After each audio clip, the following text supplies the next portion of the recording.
Good evening guys, structure RS में आपका स्वागत है। तो दोस्तों, कल अपन ने जाना था 18वीं लोकसभा के बारे में। आज अपन चर्चा करेंगे इस लेक्चर में जो राजस्थान से रिलेटेड करंट अफेयर्स है उसके बारे में। कल अपन इंटरनेशनल रिलेशन से जुड़ा हुआ जो मई का करंट अफेयर्स है उसके बारे में चर्चा करेंगे। तो आज शुरू करते हैं राजस्थान के करंट अफेयर्स का पहले टॉपिक के बारे में। दोस्तों, आज का पहला टॉपिक है राजस्थान करंट अफेयर्स का। 17 मई 2024 को 16वीं राजस्थान विधानसभा की जो 16वीं विधानसभा बनी है, इसमें जो विभागीय समितियां होती हैं, जो अपनी विधानसभा में कुल 25 समितियां हैं, उनकी 2024-25 में इनका गठन किया गया है। ठीक है, तो राजस्थान में ध्यान रखना कुल कितनी विभागीय समितियां हैं। राजस्थान में टोटल 25 समितियां हैं, जिनमें 4 वित्तीय समितियां हैं और 21 है वो स्थायी समितियां हैं। ठीक है, इनके अध्यक्षों का चुनाव किया गया है। तो सबसे इंपॉर्टेंट जो समिति आती है वो लोक लेखा समिति है, जिसे जनलेखा समिति के नाम से भी जाना जाता है। इसके अध्यक्ष चुने गए हैं टीकाराम जूली को। ध्यान रखने वाली बात यह है कि टीकाराम जूली है वो विपक्ष के नेता है। अर्थात कहने का मतलब यह है कि जो लोक लेखा समिति होती है, इसका अध्यक्ष मुख्य तौर पर जो विपक्ष का नेता होता है उसे चुना जाता है। आगे बात करते हैं अन्य जो समितियां हैं उनके अध्यक्षों के बारे में। प्राक्कलन समिति क्या है, उसके जो अध्यक्ष चुने गए हैं वो अर्जुन लाल जीनगर को बनाया गया है। इसके अलावा श्री चंद्र करपलानी है वो प्राक्कलन समिति सेकंड है उसके अध्यक्ष चुने गए हैं। वहीं राजकीय उपक्रम समिति के अध्यक्ष है वो कालीचरण सराफ को बनाया गया है। नियम समिति है उसके वासुदेव देवनानी को अध्यक्ष बनाया गया है। साथ ही वसुंधरा राजे और अशोक गहलोत है, इनको इसका सदस्य बनाया गया है। ठीक है, हरीश चंद्र चौधरी है वो सदाचार समिति के अध्यक्ष चुने गए हैं। कौन चुने गए हैं सदाचार समिति के अध्यक्ष? हरीश चौधरी। आगे बात करते हैं विशेष अधिकार समिति। विशेष अधिकार समिति के अध्यक्ष है वो पुष्पेंद्र सिंह को चुना गया है।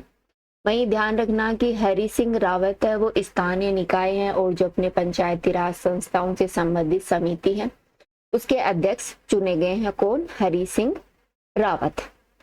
इसके अलावा याचिका समिति के अध्यक्ष है वो हमीर सिंह भायल को चुना गया है। अधीनस्थ विधान संबंधी समिति है वो अनीता बघेल के नेतृत्व में गठित की गई है। साथ ही सरकारी आश्वासन संबंधी समिति है उसके अध्यक्ष जितेंद्र गोठवाल। पर्सन और संदर्भ समिति है उसके अध्यक्ष संदीप शर्मा। पर्यावरण से जुड़ी हुई समिति है उसके अध्यक्ष डॉक्टर दयाराम परमार है।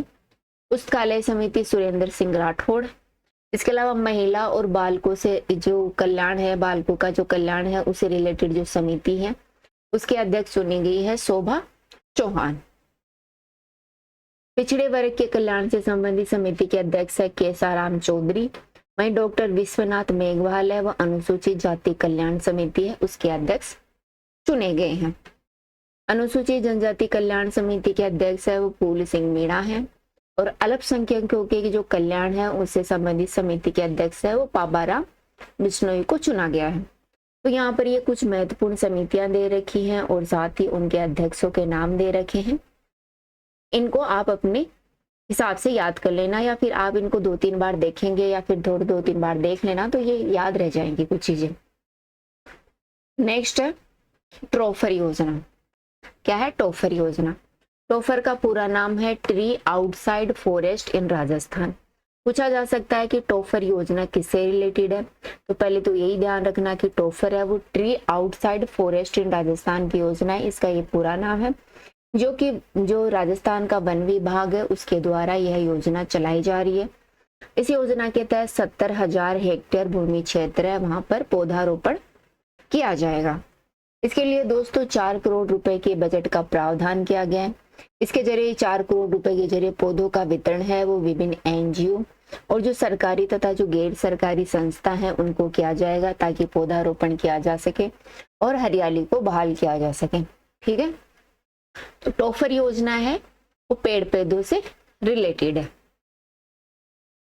आगे चर्चा करते हैं दोस्तों। आगे है राजस्थान वानिकी जैव विविधता परियोजना फेज 2 की शुरुआत की गई है। इसमें 2 क्षेत्रों को शामिल किया गया है, एक तो फुलवारी की नाल जो कि उदयपुर में है, दूसरा जयसंबंध सेंचुरी, यह भी उदयपुर में है। ठीक है, कौन से 2 क्षेत्र हैं जो कि राजस्थान जैव विविधता परियोजना में जोड़े गए हैं? फुलवारी की नाल और जयसंबंध सेंचुरी। दोस्तों, इस परियोजना के तहत वन क्षेत्रों में बसे जो ग्रामीण लोग हैं उनको स्वरोजगार से जोड़ा जाएगा। साथ ही जल संरक्षण और वन संवर्धन की दिशा में विभिन्न काम किए जाएंगे। ध्यान रखना, राजस्थान वानिकी जैव विविधता परियोजना है वो जायका द्वारा चलाई जा रही है। दोस्तों, जायका है वो जापान की एक कंपनी है, जापान का एक PSUs है। उसके तहत उसके सपोर्ट से यह योजना राजस्थान के 15 जिलों में चलाई जा रही है। ठीक है, यह परियोजना राजस्थान के लगभग 15 जिलों के 650 गांवों में चलाई जा रही है, जिसमें 336 गांव है वो मरुस्थलीय क्षेत्रों के हैं, 225 गांव है वो गैर मरुस्थलीय क्षेत्रों के हैं और 62 गांव है वो वन्य संरक्षित क्षेत्रों के 2 किलोमीटर परिधि वाले क्षेत्र है। ठीक है, ध्यान रखने वाली बात है कि ये योजना है जायका द्वारा चलाई जा रही है और वो भी 15 जिलों के 650 गांवों में चलाई जा रही है। नेक्स्ट पॉइंट की चर्चा करते हैं। दोस्तों, अगला है किस खनिज के खनन से प्रदेश को सर्वाधिक राजस्व की प्राप्ति हो रही है? बताइए, राजस्थान में कौन सा खनिज है जिसके सबसे ज्यादा खनन से राजस्व की प्राप्ति राजस्थान को सर्वाधिक हो रही है? तो दोस्तों, राजस्थान में जिंक का उत्पादन सर्वाधिक किया जाता है, जिससे राजस्व की प्राप्ति राजस्थान को सर्वाधिक हो रही है। जिंक के बाद सीमेंट दूसरा प्रमुख खनिज है जो राजस्थान का सबसे बड़ा राजस्व स्रोत है।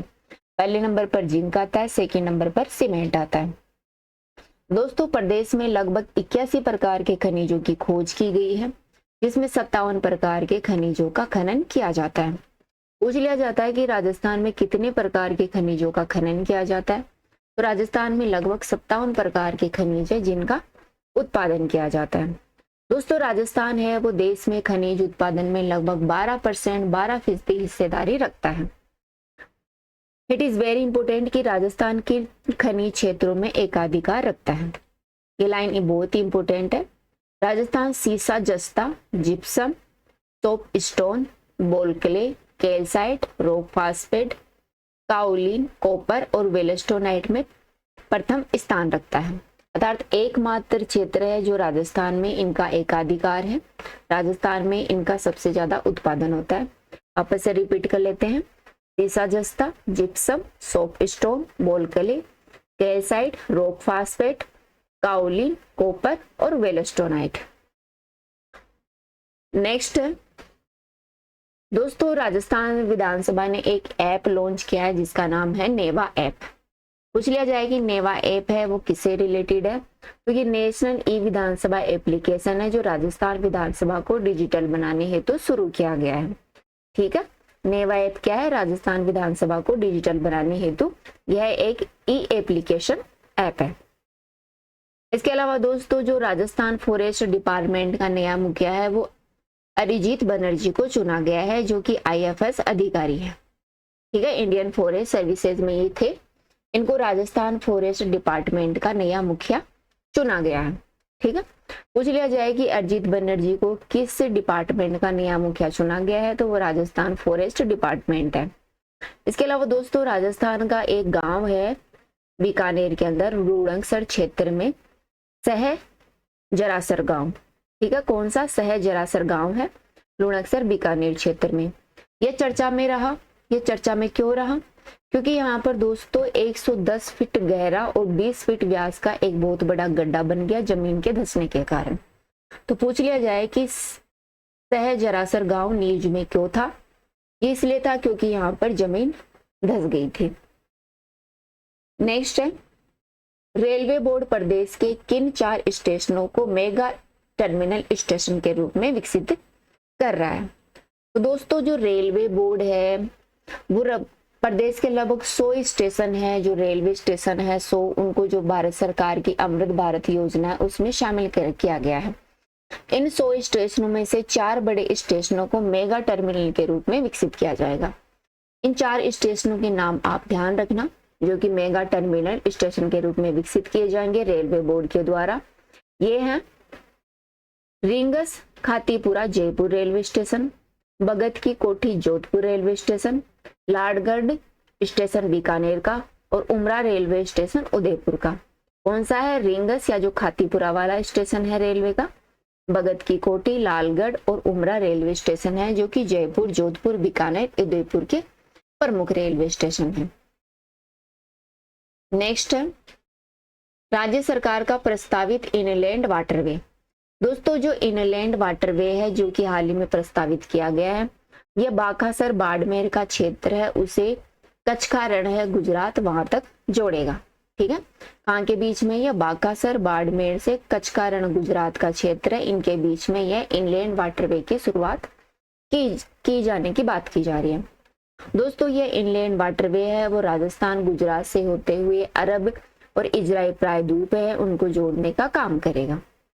राज्य सरकार ने इसके लिए एक कमेटी का गठन किया है जिसके अध्यक्ष हैं वो जल संसाधन विभाग के जो अतिरिक्त मुख्य सचिव है अभय कुमार को बनाया गया है।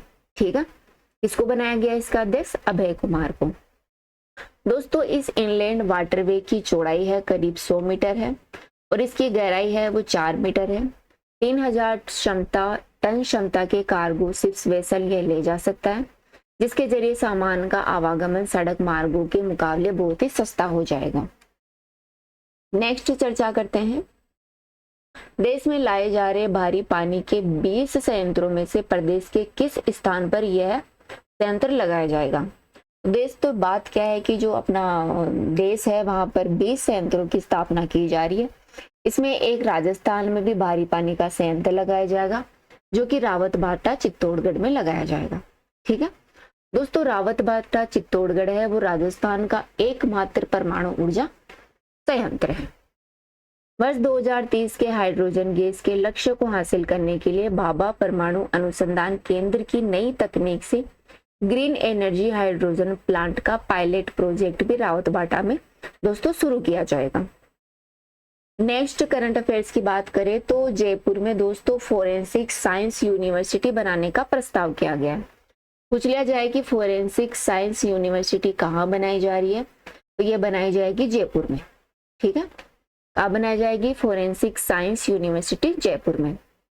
आगे है वन विभाग ने इको टूरिज्म डेस्टिनेशन के लिए विकसित करने के लिए 110 स्थानों का चयन किया है। ठीक है, पूछ रहे कि इको टूरिज्म डेस्टिनेशन किसका प्रोग्राम है, तो ये वन विभाग का है।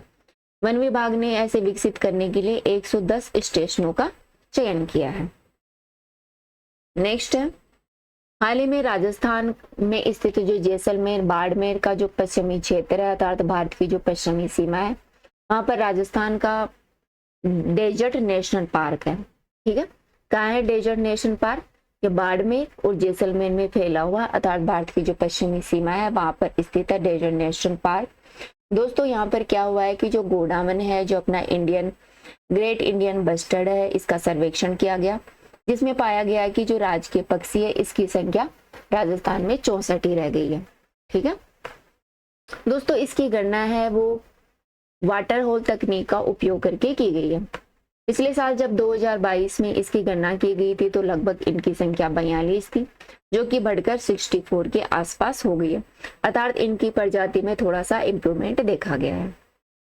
ग्रेट इंडियन बस्टर्ड की बात करें तो यह राजस्थान का राजकीय पक्षी है। ठीक है, राजस्थान का राज्य पक्षी है जो कि भारत का सबसे गंभीर रूप से लुप्त प्राय पक्षी माना जाता है। दोस्तों घास के मैदान की प्रमुख प्रजाति है जो कि चारागाहों की परिस्थिति का यह प्रतिनिधित्व करती है। इसकी अधिकतम आबादी मुख्य रूप से राजस्थान और गुजरात में पाई जाती है। इसके अलावा यह मुख्य तौर पर महाराष्ट्र, कर्नाटक और आंध्र प्रदेश में भी देखा जा सकता है। इसकी सुरक्षा की स्थिति की बात करें तो जो IUCN है जिसका पूरा नाम है अंतर्राष्ट्रीय प्रकृति संरक्षण संघ की जो रेड लिस्ट है उसमें यह क्रिटिकल इंडेंजर्ड कैटेगरी में शामिल है, गंभीर रूप से संकटग्रस्त कैटेगरी में आता है गोडाउन। इसके अलावा साइट्स की जो परिशिष्ट वन में आता है।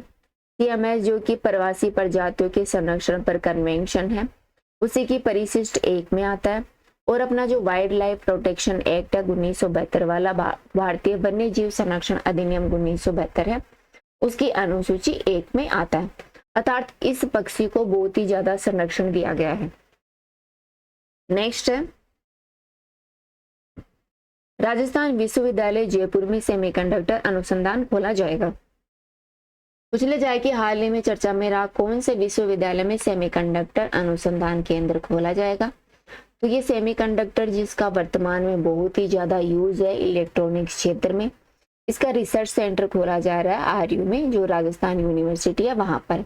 इसके अलावा राजस्थान यूनिवर्सिटी में दोस्तों संविधान पार्क का निर्माण भी किया जा रहा है। दोस्तों एक लोक कलाकार है रामनाथ चौधरी, जो कि अलगोजा बजाते हैं। यह हाल ही में बहुत ज्यादा चर्चा में रहे। रामनाथ चौधरी का नाम है वो नाक से अलगोजा बजाने के लिए इंडिया बुक ऑफ रिकॉर्ड्स में इनका नाम दर्ज किया गया है। तो पूछ लिया जाए कि रामनाथ चौधरी किससे रिलेटेड है। रामनाथ चौधरी है वो अलगोजा वादक है। अलगोजा है दोस्तों वो राजस्थान का राज्य वाद्य यंत्र है। पूछ लिया जाए कि राजस्थान का राज्य वाद्य यंत्र का नाम क्या है, तो उसका नाम अलगोजा है। नेक्स्ट है दोस्तों प्रदेश की पहली महिला मंत्री उप मुख्यमंत्री जिनका हाल ही में निधन हो गया है, उनका नाम है डॉक्टर कमला बेनीवाल, जो कि 97 साल की होकर स्वर्गवास को प्राप्त हो गई है। दोस्तों इनके बारे में चर्चा करें तो ये 7वीं बार विधायक बनी।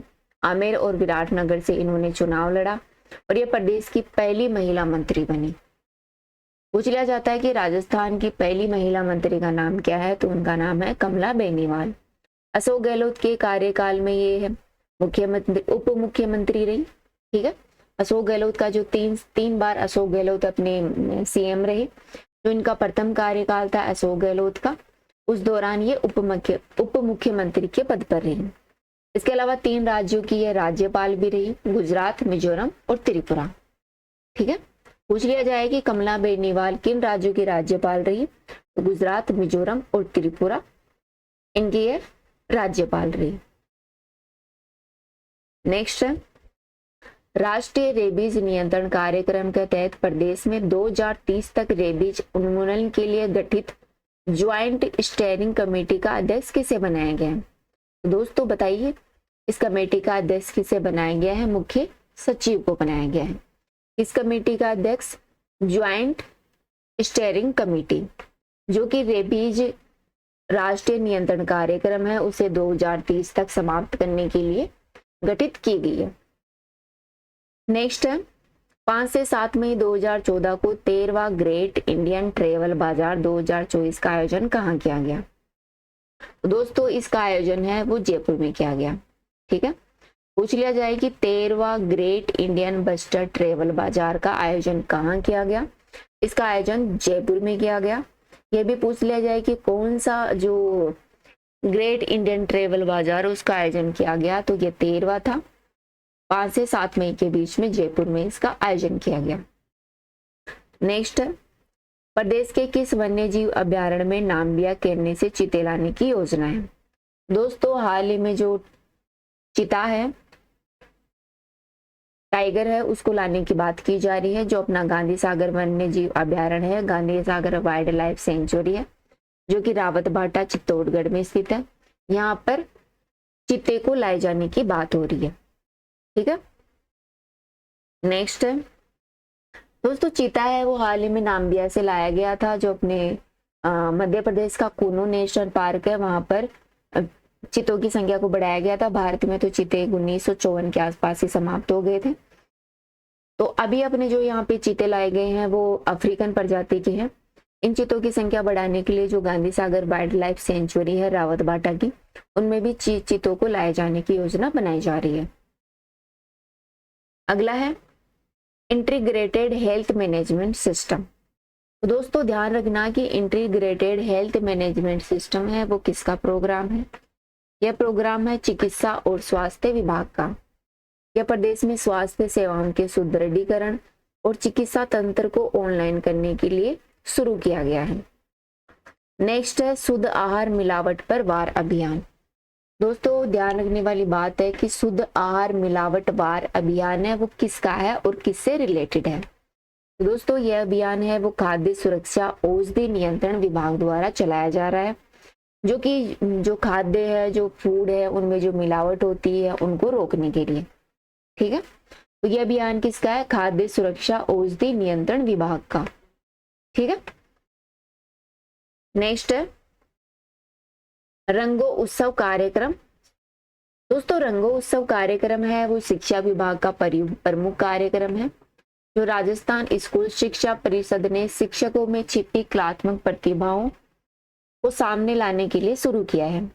रंगो उत्सव कार्यक्रम के तहत राजकीय विद्यालयों के शिक्षक शिक्षिका जिला और राज्य स्तर पर ऑफलाइन कार्यक्रमों में हिस्सा लेंगे। जिला तथा राज्य स्तर पर विभिन्न कलात्मक प्रस्तुतियों के प्रथम द्वितीय और थर्ड पुरस्कार प्रदान भी किए जाएंगे। ठीक है, तो रंगो उत्सव कार्यक्रम किससे रिलेटेड है? ये शिक्षा से जुड़ा हुआ है, तो राजस्थान स्कूल शिक्षा परिषद द्वारा शुरू किया गया है। शिक्षकों में जो कलात्मक प्रतिभा है उनको बाहर लाने के लिए यह कार्यक्रम शुरू किया गया है। तो ये अपने चर्चा कर ली राजस्थान करंट के बारे में जो कि मई में चर्चा में था। अब अपन कल चर्चा करेंगे इंटरनेशनल जो करंट है उनके बारे में, अंतर्राष्ट्रीय क्षेत्र में क्या कुछ हुआ क्या कुछ नहीं हुआ उनके बारे में अपन चर्चा करेंगे। तो आज के वीडियो में इतना ही। Thank you.